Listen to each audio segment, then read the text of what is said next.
इस बीच आजमगढ़ में लोकसभा के लिए उपचुनाव जारी है।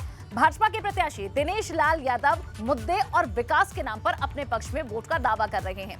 वहीं उन्होंने अखिलेश यादव और धर्मेंद्र यादव पर भी निशाना साधा है। क्या उन्होंने कहा है, पहले उन्हें सुनिए। दिनेश जी तो पूरी तरह से हर बूथ पे घूम रहे हैं। हाँ बिल्कुल, क्योंकि आज ईश्वर भी साथ दे रहे हैं, जनता भी साथ दे रही है, दोनों लोग साथ दे रहे हैं। अग्नि परीक्षा हम कहेंगे पूरी तरह से। बिल्कुल बिल्कुल बिल्कुल, ये परीक्षा मेरी भी है और ये परीक्षा जो है वो मेरे पार्टी की भी है और जनता ने बहुत भरोसा दिखाया है। आज सुबह से ही जो यम-वाई समीकरण की बात होती थी यहाँ पे, वो भी टूट चुका है। मुसलमान भाई भी बीजेपी को सपोर्ट कर रहे हैं, यादव लोग भी सपोर्ट कर रहे हैं। तो एक देश में एक नया मैसेज जा रहा है यहाँ से, आजमगढ़ से आगे भविष्य के लिए। अच्छा, वोट जो मतदाता हैं उनको वोट करने के लिए आपका गाने वाला अंदाज अगर कुछ लाइनें हो तो? हाँ बिल्कुल, मैं तो हर बार लोगों से यही निवेदन करता हूँ। ए भैया कमल के बटन दबैया, ए बहनी कमल के बटन दबैया, सोचे में तनी को ना टाइम गवैया, भैया हो कमल के बटन दबैया। तो सामने दूसरे नंबर पे किसको मानते हैं, अगर आप जिस तरह से बात हो रही है? अभी तक तो जिस तरह से चल रहा है, दूसरे नंबर पे गुड्डू जी हैं, लेकिन इनका अभी अता पता नहीं है, एकदम पीछे जा चुके हैं जो धर्मेंद्र भैया हैं। उसका कारण ये है कि जो उनका वोट बैंक था वो शिफ्ट हो गया, जो मोदी जी और योगी जी के कारण। तो ये भारतीय जनता के पार्टी के पक्ष में मुसलमान लोग भी वोट कर रहे हैं, यादव लोग भी वोट कर रहे हैं।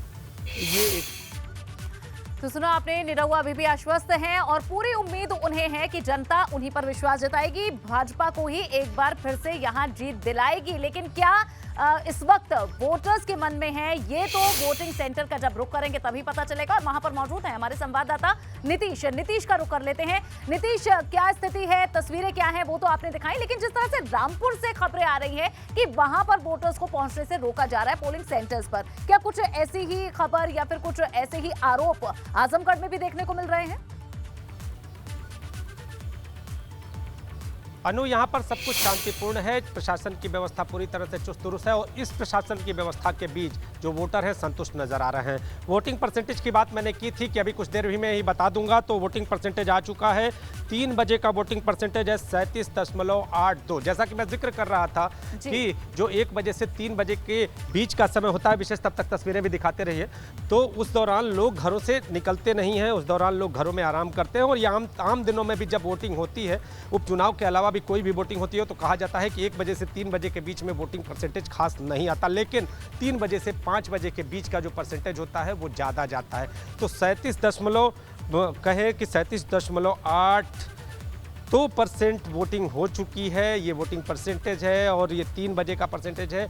और जैसा कि लगता है कि अब जो वोटों का प्रतिशत है वो 45% के पार चला जाएगा 5 बजे 6 बजे तक की जो बात हो रही है। लेकिन मूल वोट अनुज अगर बात करें तो 5 से 5.5 के बीच में पड़ते हैं और उसके बाद जो 6 बजे तक की जो प्रक्रिया होती है उसमें कुछ खास वोट नहीं आ पाते। लेकिन अब ये देखना होगा कि क्या आजमगढ़ का आंकड़ा 50 को छूता है या 50 को पार करता है, क्योंकि जिस तरह से यहाँ की महिलाओं ने अपनी वोटिंग में अपनी भूमिका अदा की है, महिलाओं ने जिस तरह से आकर्षण दिखाया है वोटों को लेकर, ऐसी स्थिति में कहीं ना कहीं जो उम्मीद जताई जा रही है कि वोटिंग परसेंटेज 50 को छुए। अब देखना ये होगा कि क्या छूता है या नहीं छूता है। तस्वीरें आपके सामने हैं, आप देखिए अभी भी ये जो महिलाएं हैं, आप देखिए नीतीश, और आंकड़ा भी आपने बताया है 1 बजे से 3 बजे तक का जो आंकड़ा है उसमें 10% तक का लगभग यहाँ पर उछाल देखा गया है। ये जानकारी आपने हमारे दर्शकों को दी है। आप दोनों इसी तरह लगातार नजर बनाए रखिएगा, ये तस्वीरें, ये खबरें हमारे दर्शकों तक पहुंचाते रहिएगा। फिलहाल शुक्रिया और लगातार शाम 6 बजे तक जब तक वोटिंग चलेगी ये महा कवरेज आप इन चुनावों की एबीपी गंगा पर लगातार देखते रहेंगे। बने रहिए एबीपी गंगा के साथ।